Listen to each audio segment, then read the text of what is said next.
boa tarde. Ontem não gravei. Esse café tá muito amargo. Comprei um café novo, não gostei. Ontem não gravei. Cheguei em casa tarde.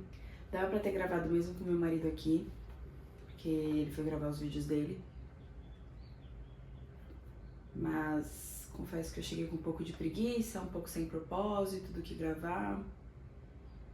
Ainda em dúvida se ele já sabe que eu tô gravando ou não, por conta das thumbs do Canva.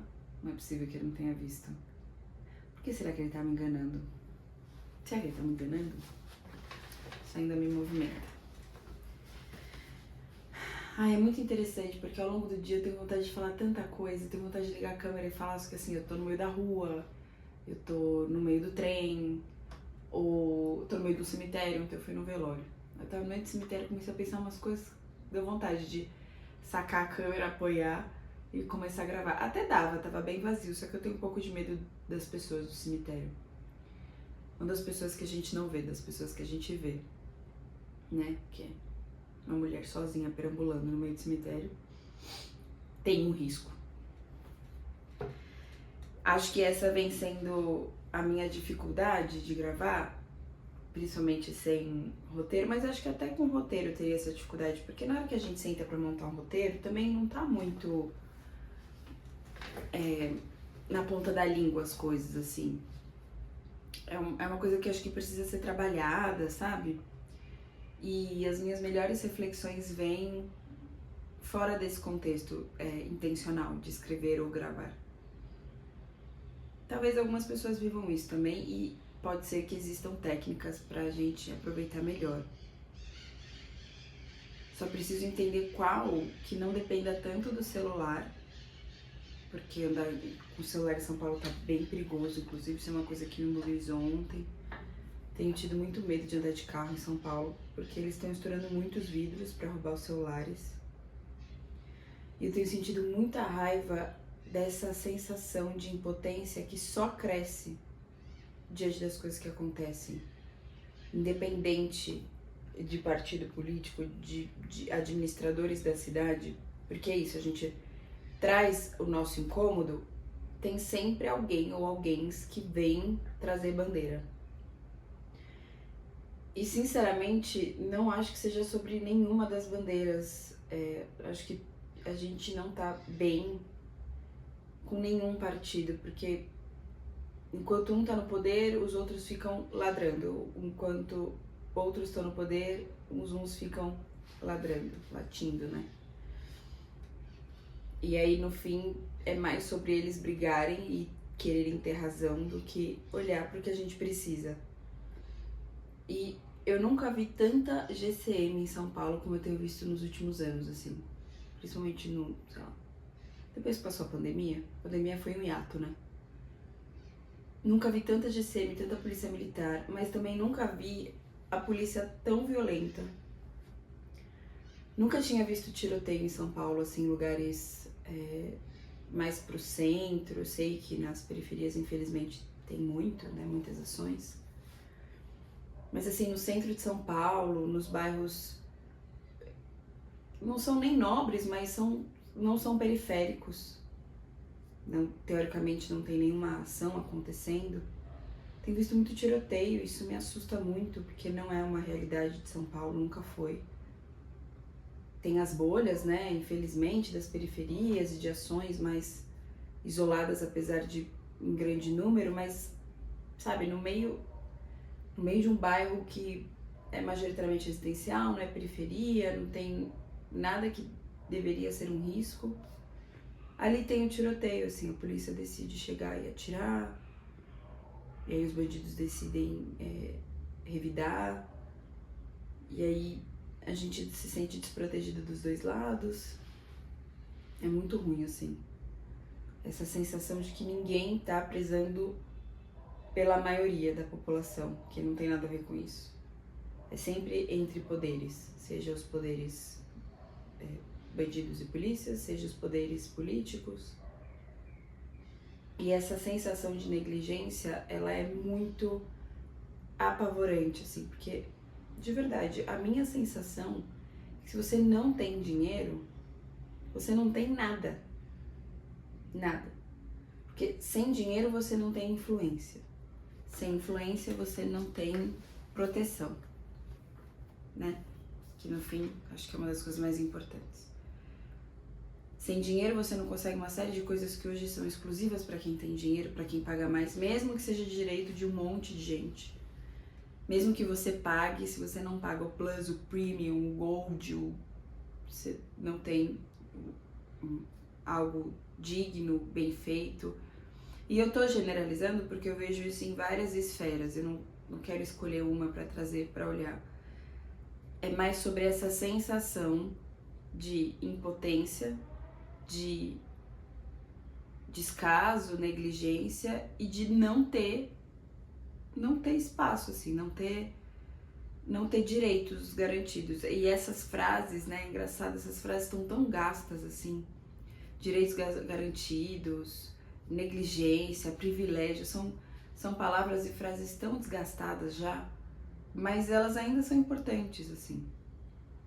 Isso que eu sou uma mulher branca, de classe média, nem sei mais qual é a classe média do Brasil, mas eu tenho os meus corres, eu tenho as minhas dificuldades, matando um leão por dia, piriri, pororó. Sei que tem gente que tem situações muito mais precárias, sei que tem gente que tem situações mais avantajadas, mas eu tenho essa sensação de que a grande maioria da galera tá esquivando, assim, tá correndo atrás do seu, fugindo da violência, sem poder ter com quem contar, né, de maneira política, assim, de maneira coletiva. Ai, cansativo.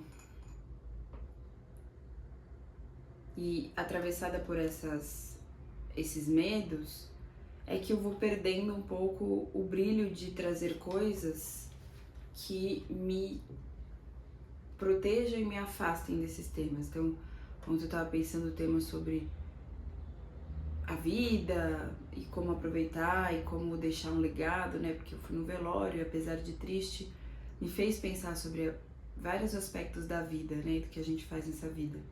Aspectos positivos. Mas aí, ao longo do dia, eu fui sendo atravessada por um monte, óbvio, né? De novo, vídeos no Instagram, mas também esse dia a dia tenso, sabe? De violência, de que pode acontecer alguma coisa ruim, de que tá tudo errado, de que não... Aí vai desanimando, né? Eu tenho visto muitas discussões sobre o adoecimento mental, né? E como tem aumentado, o Brasil tem liderado os rankings de diagnósticos de ansiedade e depressão, tem sido pauta em diversos lugares onde não se era, né, de saúde pública, de diversas ações. Até dentro das organizações, né, a gente vem vendo esse aumento muito, muito forte de ações preocupadas com saúde mental, querendo trabalhar esse aspecto nos colaboradores, tendo líderes dentro da organização que estão olhando para a felicidade, para o engajamento. Então, tá crescendo muito, muito, muito mesmo. E não adianta, e não vai adiantar, ficar dando palestra, ficar dando remédio, fazer só terapia. Não vai adiantar se a gente não tiver um olhar coletivo para o que a gente está vivendo e para aquilo que está adoecendo. As palestras podem ser boas, podem ser motivacionais, podem ter um respiro para quem está precisando, tá tudo certo. As ações individuais como psicoterapia, o mindfulness também tem super valor. É muito importante até para as pessoas perceberem de onde que está vindo a fonte de sofrimento delas. Mas se a gente não deixar um pouco de lado essa questão partidária, essa questão de quem tá certo, quem tá errado, essa questão de muito extremismo, então, bom mesmo é uma ação só, de maneira generalizada, erradicando certas pessoas ou promovendo certas ações pra todo, assim, enquanto for de forma muito extremista e a gente não parar pra conversar, independente das bandeiras, do que a gente tá precisando enquanto coletivo, vai continuar esse sofrimento, vai aumentar muito. E aqueles que estão no poder, que dizem serem opostos, isso é uma teoria da conspiração que eu tenho, que eu nem sei se é tão conspiratória assim, mas eu tenho uma sensação de que quem tá no poder finge guerra, finge desavença, pra ninguém mais entrar no poder e só eles disputarem, e pra cada um ter ali a sua população em massa de manobra pra fazer a manutenção dessa estadia no poder. Porque não é possível que quem tá fazendo a administração pública das cidades sejam tão inimigos assim e discordem tanto. Eu tenho a sensação de que tem pessoas que estão no poder que a gente nem vê, a gente nem sabe. E eu falo sensação porque eu não tenho provas pra trazer, mas acho que se eu for investigar eu consigo achar. E tem pessoas que estão ali dando a cara, falando, sendo o famoso laranja, né, assim, sendo a distração disso tudo, mas por trás tem muita gente que tá investindo numa ou outra ação que a gente não tem nem noção de que tá fazendo isso. A minha sensação, a continuação dessa sensação é que a gente tá, inclusive, defendendo pessoas que estão pagando pra esses laranjas se colocarem contra a gente. Louco, né? Tipo, grandes empresários. Eles têm muito poder por conta do negócio deles, né? Da empresa. Tem empresas brasileiras que são muito influentes, muito grandes. Eu fico pensando, será que essas pessoas não tem um pezinho ali em quem tá no poder pra ter alguma vantagem ou pra ter alguma vista grossa? Será? Sei lá, vamos pegar um exemplo. Aqui eu não queria citar nomes porque isso é pra rede. Vamos pegar o exemplo de uma empresa alimentícia que produz alimento. Aí vamos supor que essa empresa é muito grande. E aí, para que as suas operações funcionem, para que os seus alimentos cheguem na mesa de todos, eles têm que se adequar às vontades de uns ou outros que estão no poder. Ou até mesmo eles influenciam quem vai para o poder, porque assim eles têm as vantagens que eles precisam para se manter grandes. Aí sei lá o que acontece nesse mundo, se acontece mesmo. A gente, talvez por não saber dessa gravidade toda, a gente tá consumindo esses alimentos, amando a empresa, pensando, nossa, marca empregadora, empresa sustentável, bli bli bli, porque aí a empresa se vende, né, faz o que eles chamam de marca empregadora, de marca. Aí eles se vendem como uma puta empresa, humana, fazem ações, ganham selo de melhor empresa. E a gente tá lá admirando essa marca, confiante de que é uma marca brasileira, piriri, pararó. E tipo, os caras estão alimentando umas corrupções brutas por aí. Ai, isso me cansa, gente, isso me cansa e me enlouquece, cara. E aí, como é que você faz a manutenção do poder? Como é que você espera que as pessoas que estejam lá, independente do partido, vão olhar pra gente, se eles não estão lá representando a gente? E eu tenho uma sensação de que é até difícil defender. Eu acredito que as pessoas possam subir no poder com essa vontade, com essa intenção, não, eu vou fazer tudo correto. Mas, cara, quando você entra lá, o bagulho deve ser muito louco. Deve ser muito panelinha, assim, sabe? Muito... Não, você não vai chegar aqui achando que você vai mudar o mundo, peraí. E aí eu imagino que assim, tá, então me dá essa vantagem, me dá esse projeto. Em troca eu faço vista grossa por isso, em troca eu não vou denunciar aquilo. Eu tenho essa sensação de que isso acontece muito. E aí, por que eu tô falando tudo isso, né? Como é que eu cheguei até aqui? Eu acho muita ingenuidade a gente primeiro, brigar entre nós de que um ou outro vai nos defender. Isso é, pra mim, até burrice. Em sendo tudo que eu falei aqui verdade, eu acho muita burrice a gente tá aqui, né, meros mortais, brigando. A gente teria que olhar o que a gente precisa e exigir o que a gente precisa. Ponto. E eu falo tudo isso, e tudo isso me dá uma certa angústia, porque isso aumenta a minha sensação de vulnerabilidade, assim, de injustiça, de que se precisar nada vai ser feito, de que eu tô sozinha. Acho que é essa a sensação, de que eu tô sozinha. De novo, tem um monte de gente que deve estar sentindo isso, que tá em situações mais ou menos piores do que eu. Mas é incômodo e isso é uma fonte de sofrimento. Pra mim, pelo menos, é uma fonte de sofrimento pensar em tudo isso, essas caraminholas todas, mas viver tudo isso. Essa sensação de que não tem mais nada pra mim a não ser que eu pague. E ainda assim pode ser que eu pague e não tenha.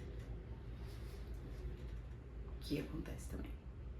E isso me faz sofrer porque tá difícil levantar dinheiro, porque eu já pago algumas coisas indiretamente com imposto, porque eu sinto que ao ter que pagar o cunho privado abusa, então horas oferece por um preço, horas oferece por 5 vezes mais e a gente que se adeque. Então eu me sinto mais manipulável, assim, quando entra nessa esfera de que tudo tem que ser pago e paciência. E aí eu tenho que fazer mais dinheiro, e aí isso também aumenta mais meu sofrimento, porque... E esse livro tem o livro da Eliana, cadê? Esse livro fala, eu preciso ler, mas quando eu vi no lançamento, o livro da Eliana Alves Cruz, Meridiana, ela fala sobre isso, sobre ascensão social e todo o esforço e sofrimento que vem em se manter nesse lugar de ascensão. Então, eu era pobre, eu ascendi, eu fiquei em classe média baixa. Aí eu tenho um esforço pra me manter lá. Aí eu ascendi de novo. Aí eu tenho um esforço. Então, o esforço é sempre muito maior pra se manter. Não é nem pra elevar às vezes, é pra se manter. E isso é fonte de sofrimento, isso é fonte de tensões, isso é fonte de desespero. Muita gente tem feito coisas absurdas por dinheiro, talvez para não perder aquilo que ralou muito para conquistar. E aí fica tudo sobre dinheiro, sobre não voltar para um lugar que eu vou ser muito negligenciado. E questões financeiras estão diretamente relacionadas com questões de violência. Então, quanto maior o problema da galera aí para conseguir um dinheiro digno, como falam, né? Um dinheiro digno. Sim, tem muita gente batalhando. E essa galera que tá batalhando, e eu me incluo, facilmente recebe uma rasteira. Facilmente tiram algo dele. Então, tá foda.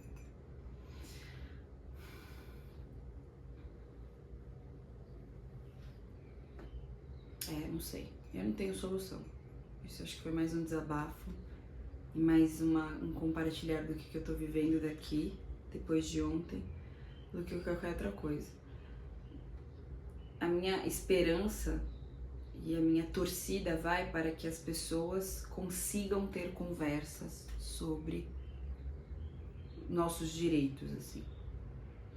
E não vão facilmente pro negócio partidário, pro negócio de, se quer é só batalhar, mas aí é problema do outro, sabe? Uma coisa muito individualista, assim, muito egoísta. A minha esperança é que todos nós, de alguma forma, consigamos conversar melhor. Pra gente ver quanto a gente tá sendo feito de otário e isso mudar de uma vez por todas, assim, acabar com os privilégios de muitos que estão por aí. Esperança, não podemos perder, eu não quero perder a minha. E é com esta palavra que eu encerro o vídeo de hoje. Tchau!